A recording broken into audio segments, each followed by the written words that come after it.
Invisor app, the pros, the cons. Invisor is an investment tracking and analytics app designed to simplify portfolio management, but how effective is it in practice? Starting with the pros. First, consolidated tracking. Invisor aggregates your stocks, ETFs, mutual funds, and even crypto assets into one dashboard, giving a complete picture of your finances. Second, insightful analytics. The app provides portfolio performance metrics, risk analysis, and allocation breakdowns, helping investors make informed decisions. Third, alerts and notifications. Invisor can notify users about market movements, price changes, and portfolio rebalancing opportunities, keeping investments aligned with goals. Now, the cons. One limitation is the lack of trading capabilities.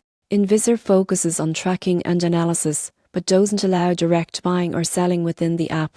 Another drawback is subscription fees. Premium features like detailed analytics or multi-account tracking require a paid plan, which may not be justified for casual investors. The surprising truth? Most investors underestimate the value of tracking and analysis. Even a well-performing portfolio can lose efficiency without proper oversight, and Invisor helps prevent that. In conclusion, the pros: consolidated tracking, in-depth analytics, and timely alerts make Invisor excellent for investors who want to monitor performance closely. The cons: no trading functionality and subscription costs mean it's best paired with a brokerage or investment platform.